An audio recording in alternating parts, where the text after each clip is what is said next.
પ્રધાનમંત્રી નરેન્દ્રભાઈ મોદીના માર્ગદર્શન હેઠળ આદિજાતિના વિદ્યાર્થી શિક્ષણથી વંચિત ન રહે તે માટે રાજ્ય સરકારની અનેક કલ્યાણકારી યોજનાઓ કાર્યરત છે।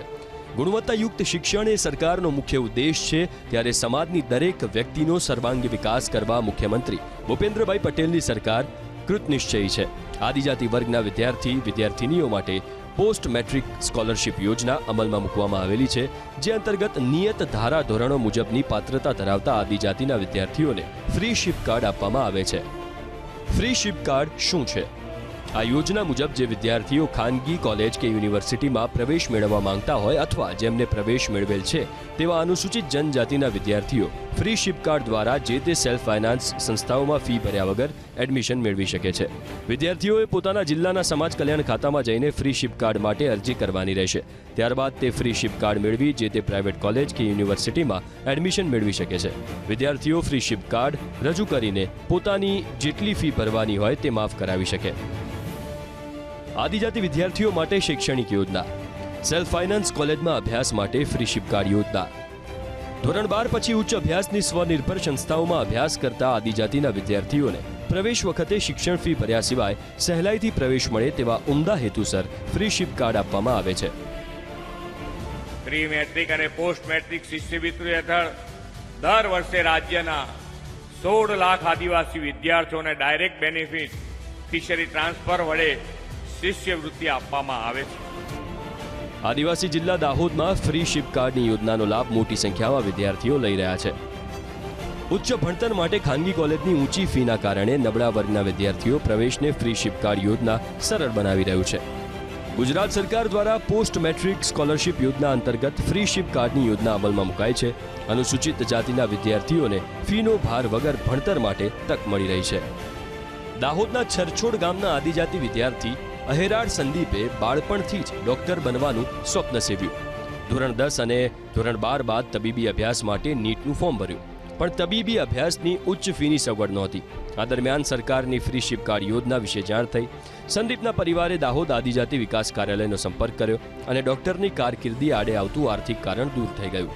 ગુજરાત સરકારની આ યોજનાનો લાભ લઈને સંદીપે દાહોદની ઝાયડસ મેડિકલ કોલેજમાં એડમિશન મેળવ્યું।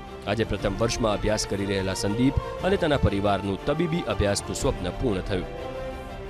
આટલું સારું અમે ભણી શકીએ એના માટે સરકારશ્રી દ્વારા જે અમને આ લાભ મળે છે એના માટે અમે સરકારશ્રીનો ખૂબ સારી રીતે આભાર વ્યક્ત કરીએ છીએ। સંતરામપુરના તાવિયાડ પ્રદીપ ગણપતભાઈ અને રાઠોડ હર્ષવર્ધને પણ MBBSના અભ્યાસમાં પ્રવેશ મેળવ્યો। દાહોદની આ મેડિકલ કોલેજમાં જ અનેક આદિજાતિ વિદ્યાર્થીઓ આ યોજનાનો લાભ મેળવી રહ્યા છે। હું એકલો નહીં, પરંતુ મારા બેચના જે બીજા બી વિદ્યાર્થીઓ છે એમણે બી આનો ખૂબ લાભ મળ્યો છે। એમની ઘરની પરિસ્થિતિ એકદમ ખરાબ હતી। નાના દાહોદના ગામમાંથી એ લોકો આવે છે। અમુકના પિતાશ્રી ખેડૂત કામ કરે છે, એવા નાના કામ કરે છે, તો પણ આજે એમનું છોકરું જોઈ શકે છે MBBSના સપના સરકારશ્રીના આ યોજનાના લીધે। અને સરકારની આ જે ફ્રી શિપ કાર્ડની યોજના છે તેનાથી અમને બહુ લાભ થઈ રહ્યો છે અને આગળ અમારે ડૉક્ટર બનવાનું જે સપનું છે એ આ યોજના લગી પૂરું થઈ શકે છે।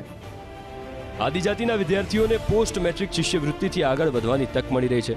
શિષ્યવૃત્તિ મળતા ફી, પુસ્તકો, યુનિફોર્મ માટેનું આર્થિક ભારણ ઘટ્યું છે।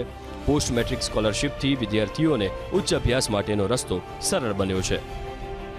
એ બદલ જે મને સ્કોલરશિપ મળે છે એના દ્વારા હું આગળ વધી શકું અને તે બદલ હું સરકારનો ખૂબ ખૂબ આભાર માનું છું, કારણ કે હું એ સ્કોલરશિપ દ્વારા હું આગળ વધી શકું અને કોલેજનું નામ રોશન કરી શકું, જિલ્લાનું નામ રોશન કરી શકું અને ગુજરાતમાં આગળ વધી શકું। હું MC રાઠવા સાયન્સ કોલેજમાં અભ્યાસ કરું છું। શિષ્યવૃત્તિનું ફોર્મ ભર્યું હતું, મને શિષ્યવૃત્તિ મળે છે। મને તેમજ મારા ઘરના સભ્યોને આર્થિક રીતે અભ્યાસમાં મને મદદરૂપ થાય છે, તે બદલ હું સરકારનો આભાર માનું છું। ગુજરાતની ભૂપેન્દ્રભાઈ પટેલની સરકારે આદિજાતિના વિદ્યાર્થીઓ માટે અનેક યોજના સફળતાપૂર્વક અમલમાં મૂકી છે, જેનો લાખો વિદ્યાર્થીઓ લાભ લઈ રહ્યા છે।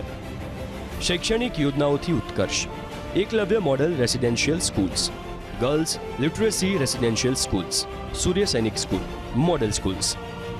સરકારની આ યોજનાઓ હેઠળ કુલ 105 શાળામાં 34,895 વિદ્યાર્થીઓને અભ્યાસની તક મળી છે। ધોરણ 10માં 97.19% અને ધોરણ 12માં 99.58%નું પરિણામ જ આ શાળાઓમાં શિક્ષણની ગુણવત્તાની સાક્ષી પૂરી પાડી રહ્યું છે। ગુજરાતની ભૂપેન્દ્રભાઈ પટેલની સરકાર આદિજાતિના વિદ્યાર્થીઓ માટે ગુણવત્તાસભર શિક્ષણ અને આર્થિક મદદ મળે તે માટે પ્રતિબદ્ધ છે।